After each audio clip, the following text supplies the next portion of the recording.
आता पार्वतीने ज्याप्रमाणे कृष्णाला प्रश्न विचारले, शंकराला प्रश्न विचारले, त्याचप्रमाणे माता लक्ष्मी विष्णूला प्रश्न करतात. या कलियुगामध्ये अधिक मासाचं पुण्य तुम्ही सांगितलं, गाय कशी दान द्यावी, गाय कशी असावी, गायची लक्षणं काय, हे सगळं निरूपण केलं. मग आता या अधिक मासामध्ये असं दुसरं काय व्रत आहे जे केले असता मनुष्याच्या देखील सर्व कामना पूर्ण होऊ शकतात? तेव्हा नारायण प्रत्यक्ष सांगू लागला की भूतलावरील मी जर कुणी असेल तर ब्राह्मण म्हणजे माझं स्वरूप आहे. जो ब्राह्मणांचं नित्य पूजन करतो, अर्चन करतो, दर्शन करतो, वंदन करतो, त्याला माझ्याच पूजेचं फळ प्राप्त होतं. जो वेद संपन्न असेल, सुलक्षण असेल, नित्य आचार संपन्न असेल, स्वतःचं कर्म नित्य रत असेल, असा ब्राह्मण जर मिळाला तर ते अत्यंत नारायणाचं स्वरूप मानून माझं पूजन केलं असता त्याला सर्व फळाची प्राप्ती होते. अधिक मासामधील ब्राह्मण पूजन हे सर्वश्रेष्ठ पूजन सांगितलं आहे.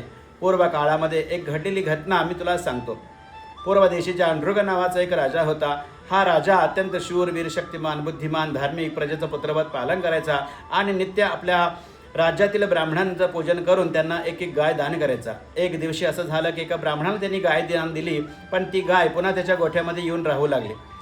दुसऱ्या दिवशी तीच गाय त्याने दुसऱ्या ब्राह्मणाला दान केली. तो ब्राह्मण गाय घेऊन जात असताना त्यांनी पाहिलं की पहिल्याला दिलेली गाय जे ब्राह्मण होता तो समोर आणाली, म्हणाला ही मला दिलेली गाय आहे, तू काय घेऊन जात आहेस? तेव्हा तो म्हणाला की अजून माझा हात देखील कोरडा झालेला नाही आहे, आताच माझ्या हातात राजाने पाणी सोडून ही गाय मला दान केली आहे.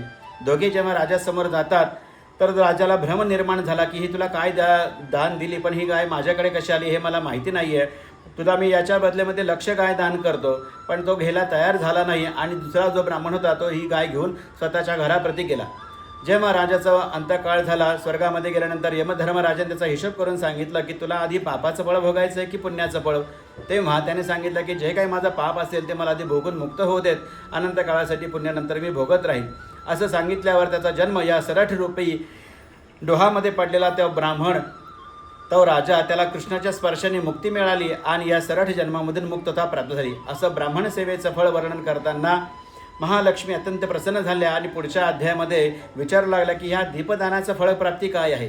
तेव्हा दीपदान केल्यानंतर, दीपपूजन केल्यानंतर काय फळप्राप्ती होते अधिक मासामध्ये हे आपण पुढील अध्यायामध्ये पाहूया. पुरुषोत्तम भगवान की जय.